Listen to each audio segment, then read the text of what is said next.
vamos a nosotros a tener dos tipos de marcadores, ¿no?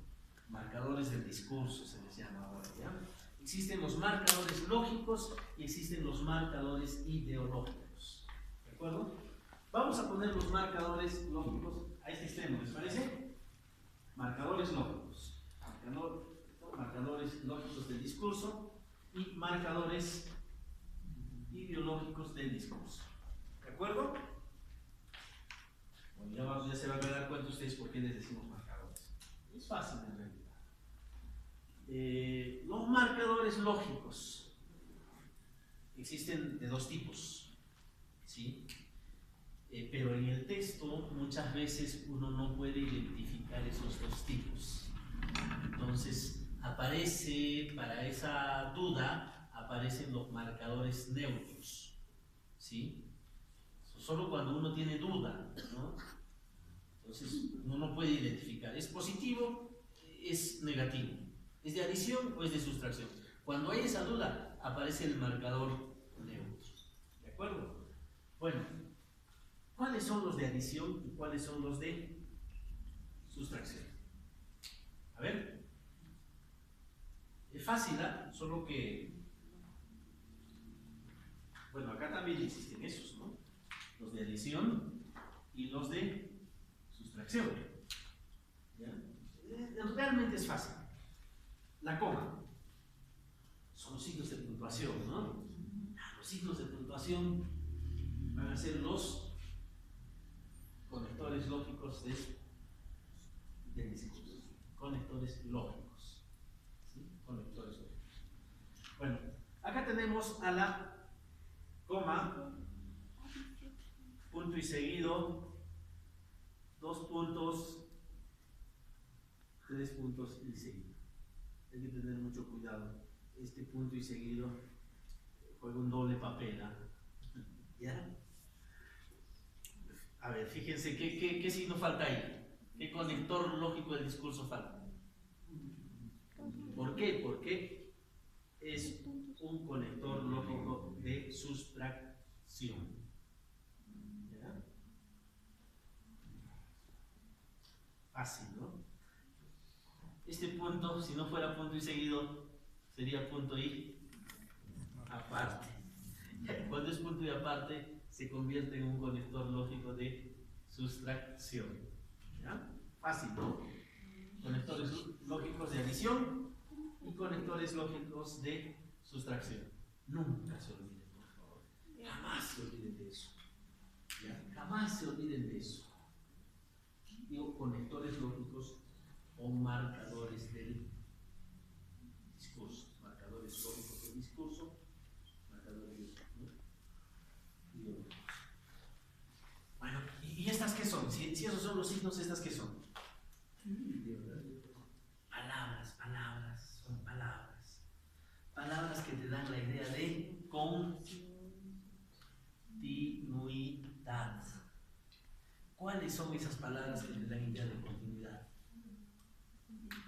A ver, seguidamente, además, ¿no? Todas las palabras que te dan la idea de, todas las palabras que te dan la idea de continuidad, ¿de acuerdo?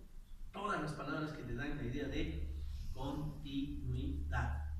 Y los conectores, o no, son conectores ideológicos del discurso o marcadores ideológicos del discurso. ¿Y cuáles son los conectores, ¿no, ideológicos de sustracción? Todas las palabras que te dan idea de ruptura, ¿no? De contrariedad.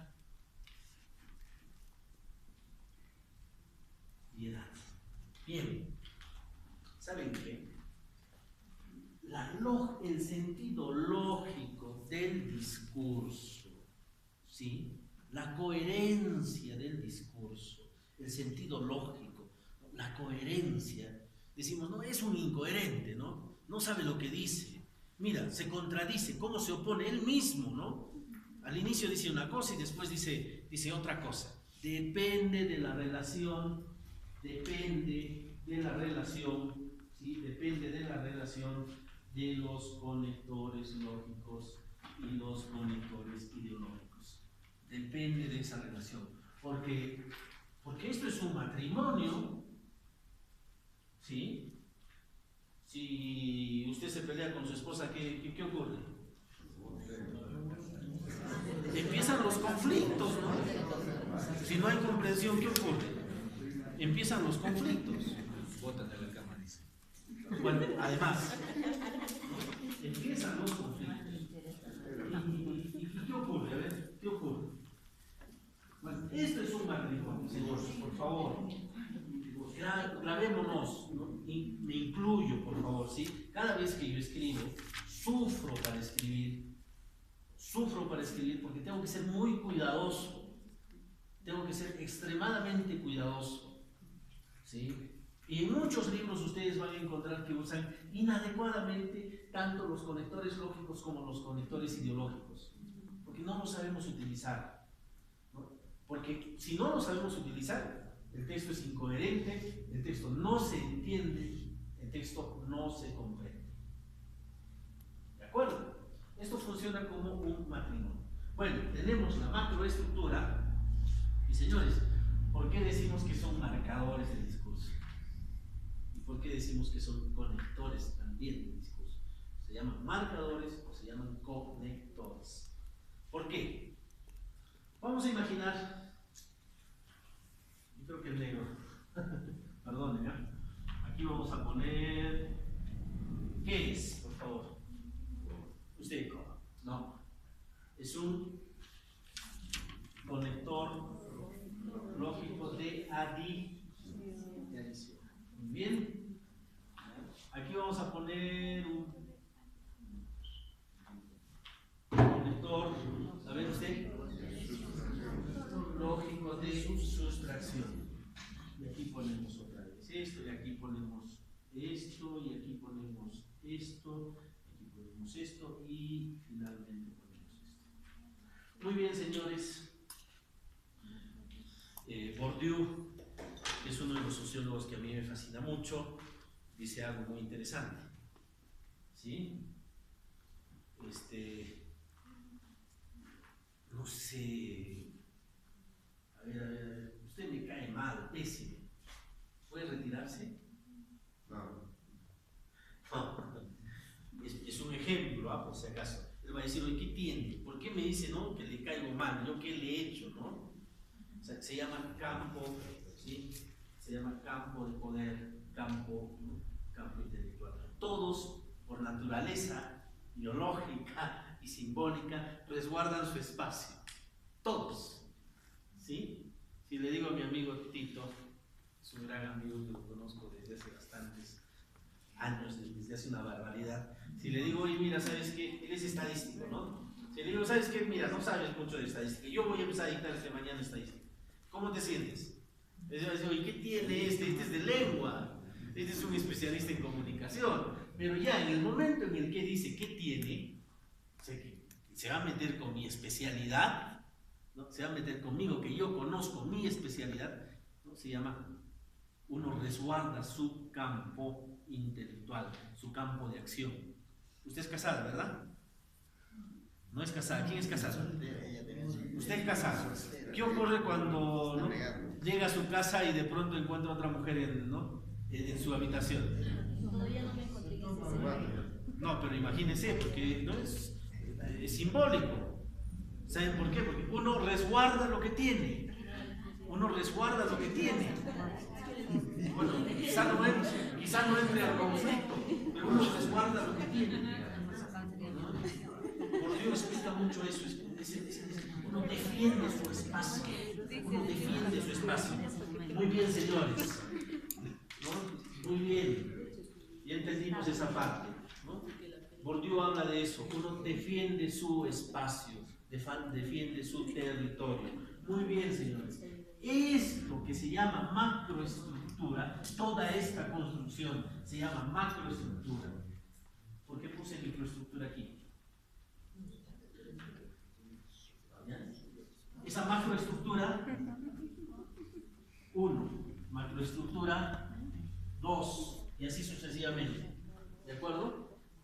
Y así sucesivamente. ¿No? Habíamos dicho vulgarmente que esto era un párrafo, ¿no? Macroestructura, ¿no? Muy bien. Microestructura. Desde el inicio hasta el marcador lógico del discurso. Marcador. Hasta aquí, Miguel, por favor. Hasta aquí puedes venir. ¿Quieres venir más acá? No, ahí nomás, por favor, ¿ya? Marcador del discurso. Hasta aquí, ¿no? Le pone límites. Le pone límites, ¿no? Esto es una microestructura, ¿ya? Microestructura. Microestructura 1. Microestructura 2. Microestructura 3. Microestructura 4. Hasta acá, ¿no? Desde acá hasta acá. Microestructura 5. Microestructura 6. Microestructura 7. Esta macroestructura tiene 7 microestructuras. ¿Cuándo se cansa uno al leer un libro? Dice, caramba, ¿no? Cuando el texto es irregular. Si esta macroestructura tiene 7 microestructuras y la siguiente tiene 40, y la siguiente tiene 120, y la siguiente tiene 15, el lector se cansa, ¿no? El lector así le choca al lector, dice, ¿no? Se queda así, se aburre, le da sueño. Por eso es que muchos de ustedes empiezan a leer un texto y se encuentran con textos irregulares, ¿no? Les da sueño. Ese es el efecto que produce la irregularidad en la construcción textual. ¿De acuerdo? Entonces, quien escribe debe tener respeto por el lector. Debe tener respeto por el lector. También, en gestión pública sea un usuario. ¿Ya? Bueno, tiene 7 microestructuras. Lo ideal es que la siguiente, ¿no?, macroestructura tenga pues entre 7 a 10, que no exagere, pues, ¿no? 50 microestructuras, imagínense, ¿no? 120 microestructuras. Nadie va a soportar esa lectura. Nadie. No es recomendable. No es recomendable. ¿De acuerdo? Bien, vayamos. Si ya tenemos a los conectores lógicos, ¿este qué es? ¿Qué es? Por favor, ayúdenme. Conector lógico de adición. La primera palabra que le sigue, debe ser un conector ideológico, ¿no?, de adición. Este es un conector lógico de adición. Esta palabra tiene que ser un conector lógico de adición. Continuidad. Matrimonio. Enlace. Coherencia. Cohesión. ¿Sí? Cohesión. ¿De acuerdo? ¿De acuerdo? Conector lógico de adición más conector ideológico de adición. Conector lógico de sustracción. ¿Y la primera palabra qué tiene que ser? Conector ideológico de sustracción. Sin embargo, pero, contrariamente, en oposición a, no. Eso le da coherencia y sentido al texto. Eso le da sentido al texto. ¿De acuerdo? ¿Ya? Ese juego, esa lógica se repite continuamente. Si esa regla se rompe, el texto es ambiguo. Ojo, son textos académicos, no son textos literarios. En la literatura de ficción sí está permitida. Sí, porque el autor juega con la comprensión del lector, pero en los textos académicos no. Esa oscuridad tiene que desaparecer, esa nebulosa de duda tiene que desaparecer. En los textos académicos hay reglas, ¿sí? No puede haber duda. En la primera escritura, me quiso tanto, Yo también. Pero no lo quise. No es académico, es literario. Eso no. Esto es un texto académico. Y en los textos académicos tiene que respetarse. Conectores lógicos de adición más conectores ideológicos de adición. Si esto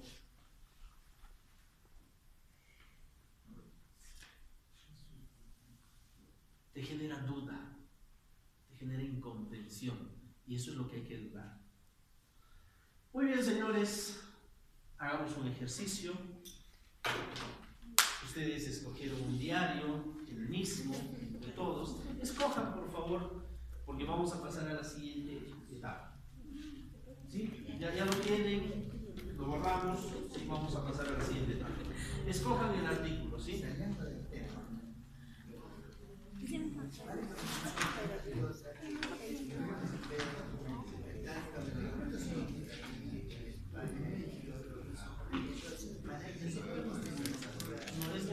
Él es novelista, él es ensayista. En los ensayos sí, en las novelas no.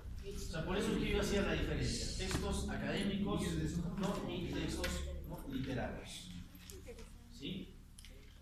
Es que ahí tenemos nosotros que identificar algo. Los textos académicos juegan un rol, ¿no?, específico, y los textos literarios también juegan un rol, ¿no? Te abren los sentidos, tienes que buscar el significado, ¿no? ¿no? Incluso el lector tiene que ser más creativo. Acá no, acá ustedes tienen que entender lo que el autor quiere que entiendan. Fíjense, tienen que entender lo que el autor quiere que entiendan. ¿Sí? Ya, escogieron el texto.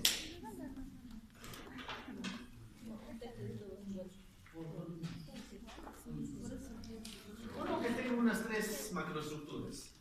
3, 4, no más, por favor. Uno que tenga 3. Ya, pueden avanzar hasta la mitad. Porque vamos a ingresar al nivel superestructural.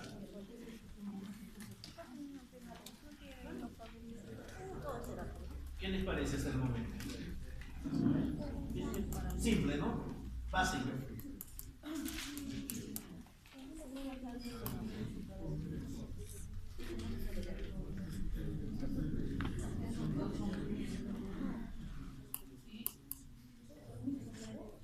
El mismo, toditos el mismo. Toditos el mismo. Por eso es que yo les había pedido, por favor, si pueden pasar a más adelante. Todos el mismo texto. El mismo texto. Todos se ponen de acuerdo al mismo texto. Ya lo puedo borrar, ¿no? Porque van a trabajar con esto, van a trabajar con esto así. Eso es así como pobreza. Yo creo que he pecado mucho. No me arrepiento de mis pecados.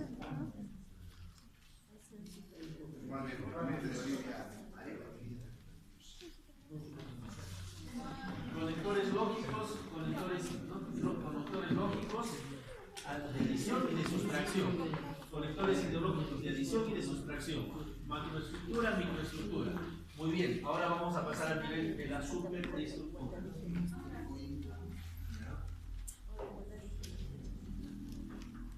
Les voy a facilitar los textos el día de mañana. ¿Sí? Todos los textos, van a ver como 70, 80 libros ahí, ¿no?, donde ustedes van a poder encontrar todas estas normas, ¿no?, más explicadas, con más casos, etcétera. Yo estoy recurriendo mucho a mi experiencia. Yo reviso, me llega un libro, reviso el libro para calificar, para que pueda ser publicado o no. Lo primero que me fijo es, ¿sabe lo que está escribiendo? No sabe. En el nivel estructural, pero ya cuando vamos al nivel superestructural, que es el universo ideológico, ya ahí ya fue. Ya, lo boto el libro así, ¿no? No les doy a uno de mis asistentes y uno de mis asistentes agarra y dice, no pasa. Si ha equivocado usted, ahí sí, ¿no? Si me he equivocado y si se puede corregir el nivel, ¿no? Porque lo que ya no, esto se puede corregir todavía, lo que ya no se puede corregir es el nivel superestructural, porque eso es la lectura, la experiencia vital, es todo. Vamos a pasar esa parte. Vamos a ver cómo se casa con el nivel superestructural.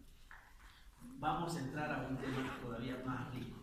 vamos a ingresar ahora a el estudio de la retórica. Esto es lo básico. Ya lo tienen. Estoy utilizando Bardi y Kazan.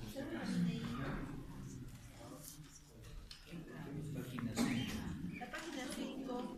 Además les voy a facilitar los textos mañana, no se preocupen. ¿Cuál? ¿Qué página? ¿Qué página? 5. ¿A qué página vamos a leer? Sí, Pónganse de acuerdo ustedes, por favor. 5. La 5. Página 5. La muerte de Olivia Evans, No, la 5. según el INEI, Sí, menos son cada vez más jóvenes. Tenemos una fotocopiadora. ¿Me pueden fotocopiar una paginita de esa? No, no te preocupes. Una paginita de esa. ¿Por qué? Porque yo, ¿no? Vamos a hacer el ejercicio con Vamos a hacer el ejercicio con ustedes. Vamos a hacer el ejercicio. 10. De esa página, la página que todos se han puesto de acuerdo, ¿no? Otra página. La página 5. Todos la misma página, no otra página.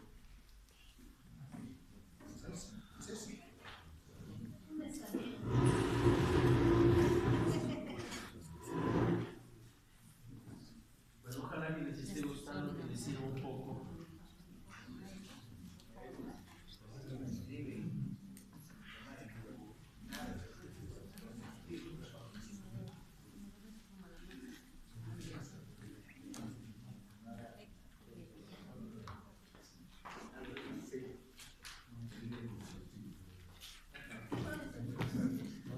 Los periódicos es terrible, ¿ah?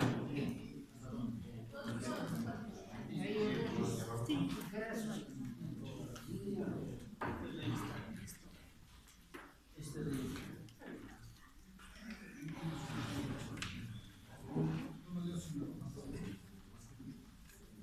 El Ministerio de Cultura tiene un programa de fortalecimiento de capacidades a editores. Entonces, hay 3 profesores en Lima que les están dando talleres. Ellos están a cargo del norte de Lima, yo estoy a cargo del sur. Entonces, cada año, el mes de octubre, después de la feria que han empezado a hacer en Cusco, han formado la mesa consultiva del libro. Entonces, yo les doy los talleres a ellos, ¿no? Entonces, estamos viendo eso. A mí me ha ayudado mucho ser el director del fondo editorial de la UNES. He estado, ¿no?, profundizando más en las lecturas, profundizando más en los estudios, ¿no?, en todo eso. Más que se ha puesto de moda, y es un negocio el tema de las acreditaciones y de los licenciamientos. ¿Por qué? Porque de pronto hacen el diagnóstico y resulta que los profesores no tienen artículos indexados, no tienen libros con índices, y la misma SUNEDU, con la gente que trabaja en SUNEDU, en el caso de universidades, en el caso de educación superior, han conformado sus consultorías. Entonces, se ha convertido en un negocio. Yo no tengo ningún temor en decirlo de que eso no debe ser así. Y el Estado debería de darles todos los instrumentos para fortalecer la capacidad de sus profesores. Pero también lo otro, hay una fiebre muy infecciosa por lograr grados. Si ustedes revisaran las tesis de maestrías, ¿no?, de otras universidades, ven cómo de una universidad saquean las tesis, las llevan a una universidad privada, las venden y se hace todo un círculo vicioso. Es terrible eso, ¿no? Yo le hice un artículo a esta gente que se han copiado incluso de una universidad estatal, Juliaca, se han copiado el código laboral, le han puesto, ¿no?, lo han editado y le han puesto su nombre, y al editor le han puesto una multa de 1.500 ya en la Biblioteca Nacional, y está interviniendo y me copia todo el código así. No, de hecho, ni siquiera los comentarios, ¿no? Ni siquiera los comentarios. Y en los libros es peor. Hay 2 tipos de plagio. El más difícil de detectar es el plagio ideológico. Tú lees el libro y te robas la idea y escribes sobre el tema, ¿no? Pero ya por lo menos hay un esfuerzo. Eso todavía no hay mecanismos para, los software todavía no tienen esa capacidad, lo reescriben. Lo que sí hacen los software es, ¿no?, todo lo que es ad literam, todo lo que es literal, ¿no?, eso sí te lo bota como, ¿no?, de qué textos, ¿no?, lo ha sacado, todo te saca en estadísticas. Pero si dicen ahí sin detalle sobre Bueno, eso sí, para eso están las normas APA. El software también lo reconoce.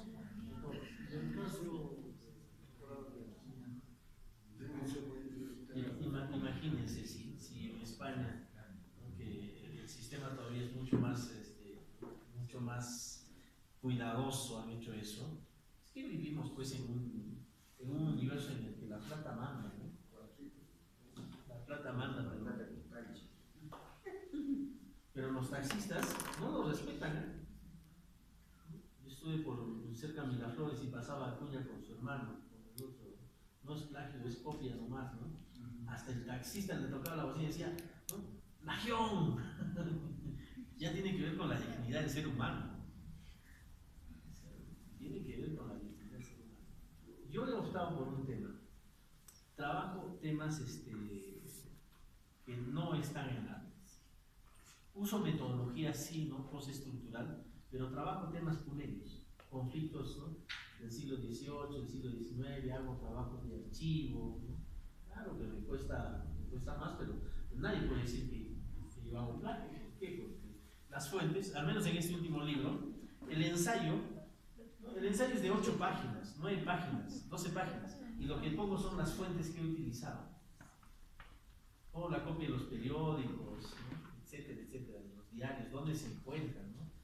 En el otro capítulo pongo un ensayo de 15 páginas y en las fuentes, pongo las fuentes, ¿no? Fíjense, anexos documentales, todos los anexos documentales, y aquí aparece, ¿no?, 20 de septiembre de 1913, diario tal, pero el ensayo está antes. Entonces, yo me cuido. Entonces, quien tenga acceso a las fuentes, puede utilizar las fuentes, puede hacer procesos de interpretación más complejos. Lo que hago es eso, trabajo temas locales que puedan tener impacto. Por ejemplo, este ya tiene 20 años, ¿ah? El hombre y el cosmos en la concepción filosófica andina. Igualito. Claro que hay instituciones que los patrocinan y a mí me dan pocos ejemplares, ¿no? Este libro ya se agotó. Sí les digo, ¿no? Les traje, por encargo de la DRE. Este libro ya se agotó. A mí me dieron por derechos de autor, me dieron 50 ejemplares. ¿No? Un libro que es Beso de Lluvia, que es en 2 tomos, a full, también agotado. Después tengo, el Beso de Lluvia sacaron 25.000 ejemplares, lo financió la Comisión Europea. Después tengo un libro de arte colonial, con Teresa Mirko, de la CENO, también se agotado. Este es el único, pese a que yo soy director, bueno, ahora soy presidente de la Comisión de Publicaciones de la UNO, yo era el director del fondo editorial, me quedé cargo por irme de asesor, algo que no debía hacer. Es el único que financió la universidad, de mis libros. Hice más de 577 libros. Este fue antes de que se cree el fondo editorial.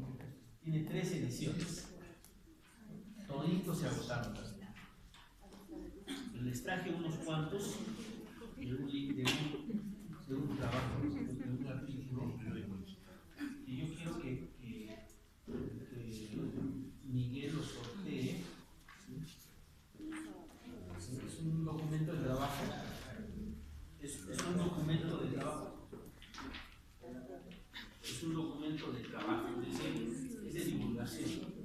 ¿Por qué? Porque los académicos todavía le pueden hacer, ¿no?, sugerencias, críticas. Es un documento de trabajo, ¿no? Por eso es que no tiene indexado. Circula en el internet también. Es decir, la comunidad académica lo revisa. Muy bien, estamos todos, ¿de acuerdo? Yo les suplico que por favor estamos en la página número 5. En la página número 5 lo que le voy a pedir a cada uno de ustedes es que primero identifiquen ustedes la cantidad de macroestructuras que tiene el texto.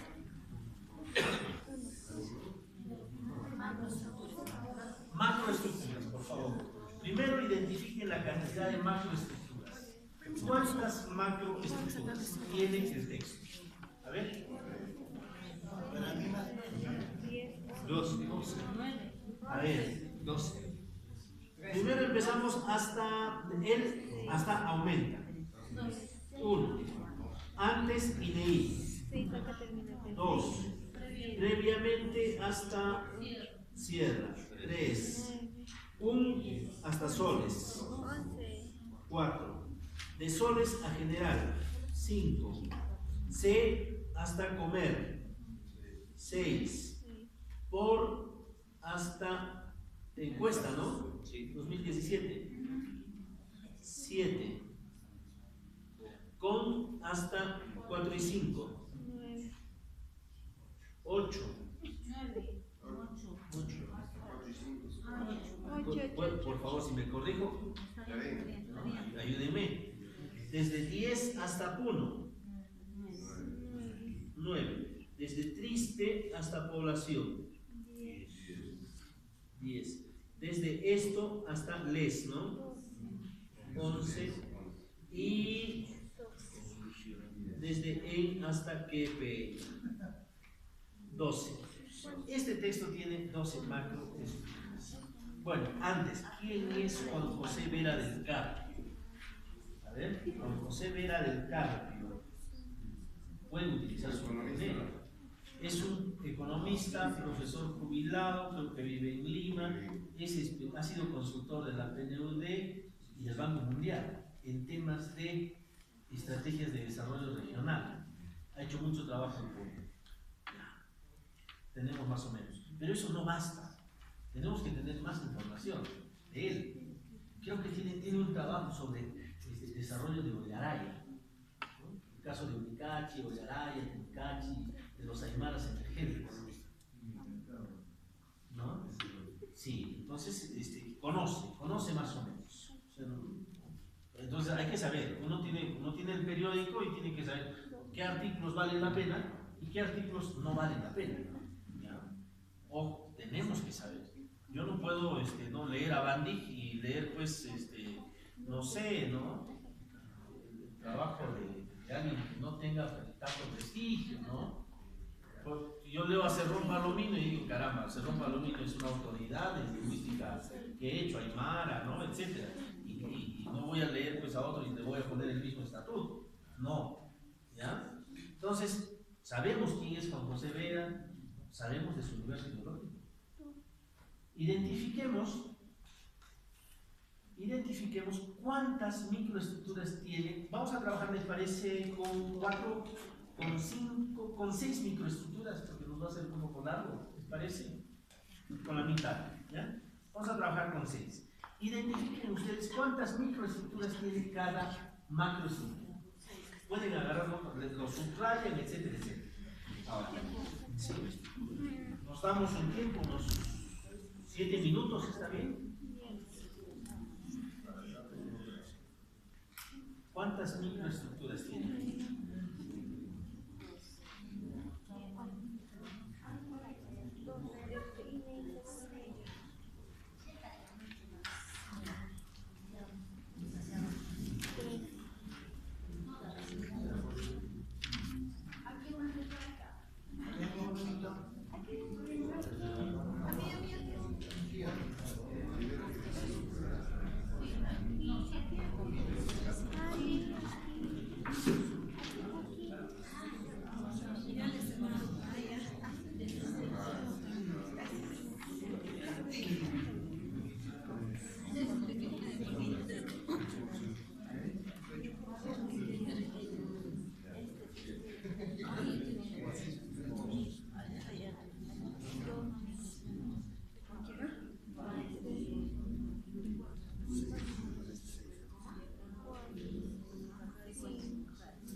Recuerden, por favor, tenemos conectores lógicos, ¿sí? De adición, conectores lógicos de adición y conectores lógicos de sustracción. Cada microestructura, ¿no? Es hasta donde se tope con un conector lógico de adición o un conector lógico de sustracción. Hasta ahí es una microestructura. ¿De acuerdo? A ver, vamos conmigo, ¿ya? El país quedó remecido en los últimos días. 1. A nivel nacional la pobreza había dejado de decrecer. 2. Tal como no había ocurrido desde mediados de 1990. 3. En el 2017, a decir del INEI, se observa que la pobreza aumentó 1,0%. 4. Que equivale a 375.000 personas pobres. 5. Más que el año 2016. 6. Es decir, los necesitados y marginados del país aumentan. 7. Esa misma mecánica hasta la macroestructura 6. Numeración continuada. Así es, por favor, ¿ya? Ese mismo ejercicio que acabamos de hacer hasta la macro 6. Macro 6.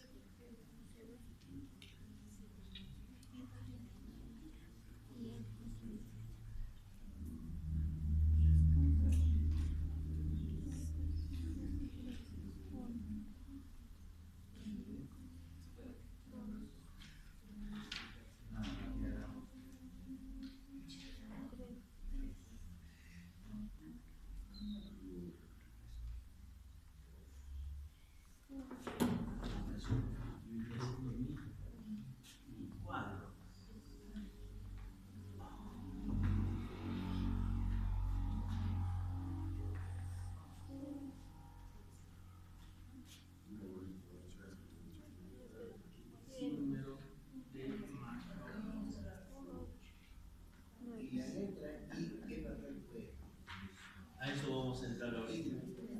Si hay una coma y si hay una I y la I, o sea, no hay duda, no representa absolutamente nada, por eso les decía, ¿no? En algunos casos tenemos conectores lógicos de adición, conectores lógicos de sustracción, y si nosotros dudamos, encontramos una I o encontramos una expresión, ponemos neutro. Pero ahorita vamos a entrar acá. Sí, pero considérenlo, por favor, ¿ah? Considérenlo. Si juega un papel, ¿ya? Por favor.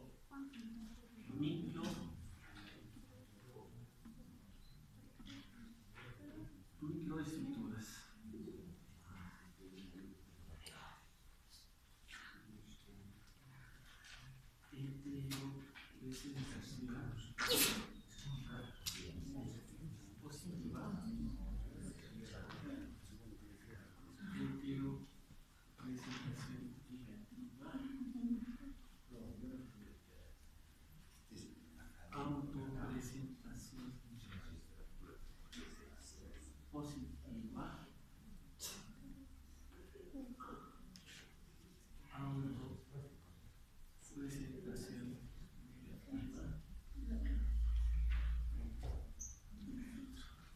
Se va a hacer más complejo. Revisa cuando lo tengan. 7 minutos nomás, ¿ah? 7 minutos, ya les queda 3.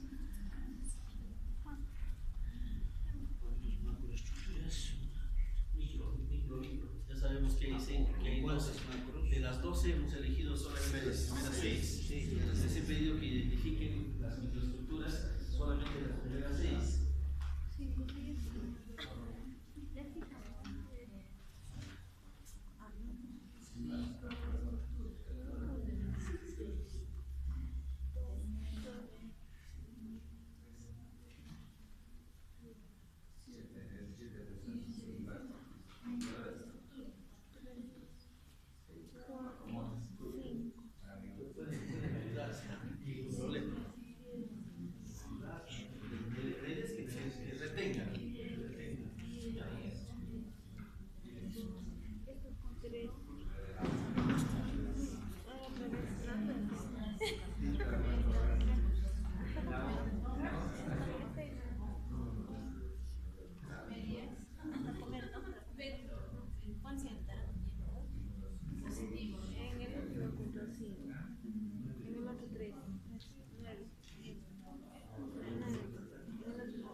Bien, ¿lo tenemos todavía? Sí. Ya, ¿no? 28. Ya, muy bien. Antes de, todavía por favor, prestar su atención, con calma. Vamos a pasar a una parte en la que vamos a enlazar, ¿no? La explicación que yo les daba con la superestructura. ¿Qué es la superestructura? Ya vimos la parte formal de los textos, ¿es así? Ya vimos, ¿no?, que es una macroestructura, ya vimos qué función cumplen, ¿no?, los conectores lógicos, los conectores ideológicos, ya vimos qué son las microestructuras, ¿no? Ya vimos la parte funcional. Pero vayamos a la parte superestructural. Bueno, los peruanos somos, tenemos una personalidad un poco curiosa, ¿no? Cuando hablamos del otro, raras veces hablamos bien del otro, ¿no? Raras veces. Uno se mira en un espejo y dice, ¿cuántas veces hablo bien del otro? La profesora es muy estudiosa, es muy responsable en sus actividades. ¿Usted de profesión es? Es ingeniero químico, conoce muy bien su área. Cuando yo digo, la ingeniero conoce muy bien su área, su profesión, yo lo que estoy haciendo es una heteropresentación positiva. Heteropresentación positiva. Y cuando yo digo, no conoce nada, me sorprende verla aquí en el CEPA, y si en la universidad era regular, trabajo, ¿qué estoy haciendo? Heteropresentación negativa. ¿Cómo somos los peruanos? Bueno, todo ello es científico entre los peruanos. Bueno, sin alusiones personales, ¿ya? Le pido disculpas al ingeniero, por favor. Bueno, ya sabemos que es una heteropresentación positiva, ya sabemos que es una heteropresentación negativa. Lo curioso es que siempre hablamos bien de nosotros. Siempre decimos, soy honesto, ¿qué más? Soy responsable. Yo, por ejemplo. Bueno, yo puedo ser un buen ejemplo. Siempre hablamos bien de nosotros mismos. Autopresentación positiva. ¿De acuerdo? Autopresentación positiva. ¿Sí? ¿Y cuándo hablamos mal de nosotros mismos? Yo sí tengo que confesar, ¿ah? Yo llego tarde, especialmente al trabajo que tengo.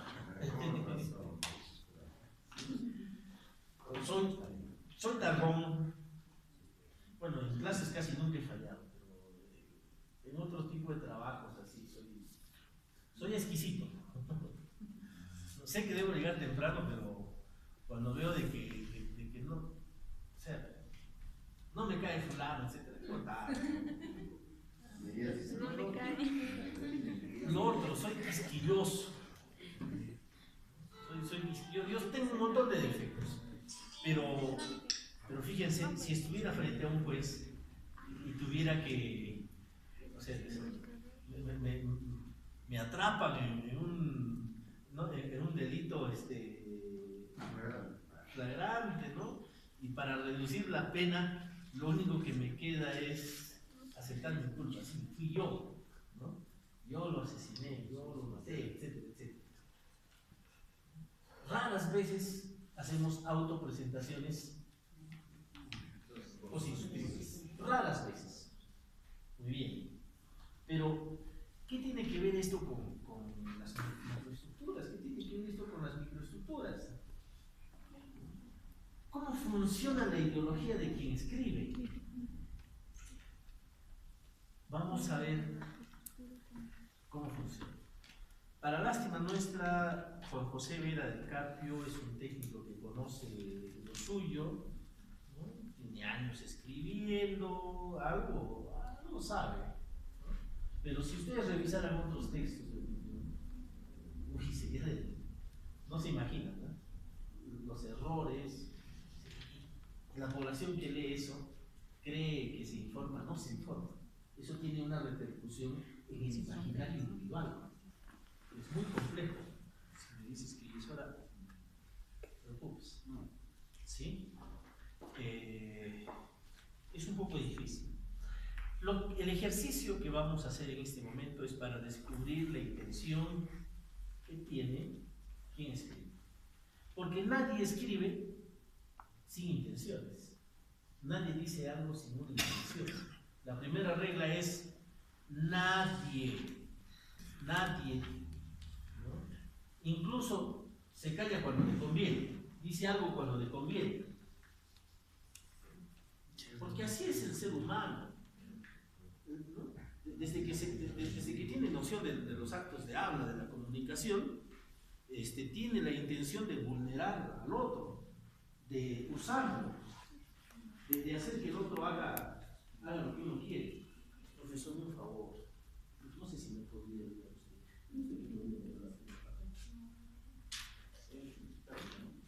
Profesor, discúlpeme, ¿por qué me está haciendo?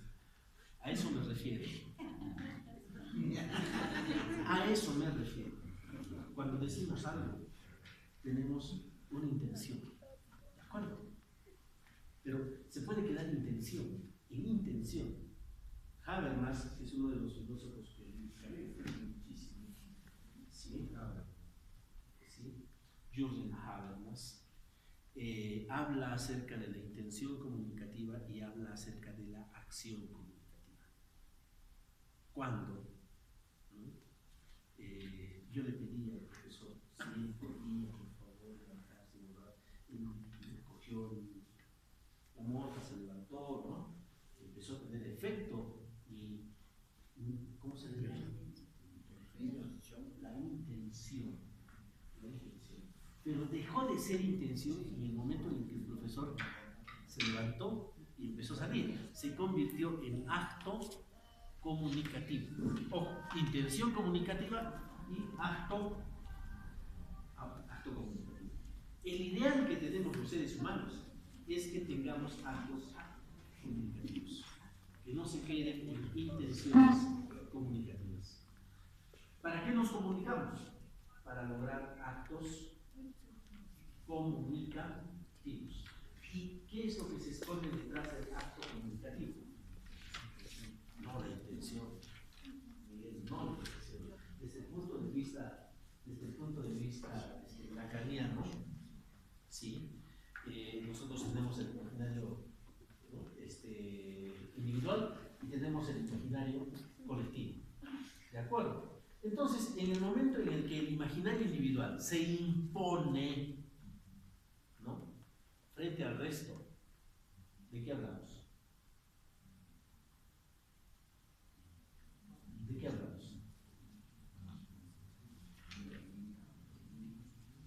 Ya casi se acerca, porque son debates muy antiguos, pero que en la pragmática, ¿no?, están en plena vigencia. ¿Sí? Tratamos de generar una cultura de la dominación. Tratamos de colonizar el imaginario colectivo. Colonizar. El territorio ya no es físico. El territorio es el imaginario. Entonces hay pongos, ¿sí?, pongos desde la perspectiva semántica, desde la perspectiva cultural, ¿no? Y existen los hacendados desde la misma perspectiva. Entonces, quien impone el discurso, hace que el resto lo apoye, etc., se convierte en un centro hegemónico. Y los otros, los que hacen caso, se convierten en la periferia. Centro, periferia. ¿No? Bourdieu, ¿no? Theodor Adorno y sobre todo Jürgen Habermas y claro, Lacan, Jacques Lacan, ¿no? La disputa de los imaginarios, ¿no? La mente humana es tan compleja que en cada momento está en ebullición. Ustedes no saben qué es lo que ocurre aquí adentro, ¿no?, en cada uno de sus imaginarios individuales. Veamos cómo funciona esto. Lo que yo les manifestaba hace un momento es que ese matrimonio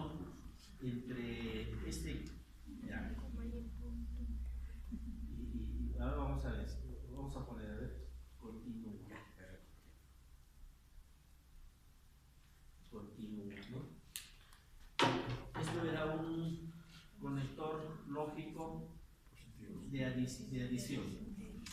Este es un conector ideológico de adición. ¿Por qué es un conector lógico de adición? Porque la palabra da la idea de adición. Y porque esta coma, este conector lógico, es de adición. Y habíamos dicho que el matrimonio entre ambos daba como resultado la coherencia. Muchos de quienes escribimos no somos coherentes en nuestros textos. Y lastimosamente terminamos delatándonos en los textos. Yo quiero fingir. Los políticos son expertos en fingir. Pero el discurso termina delatando la verdadera intención que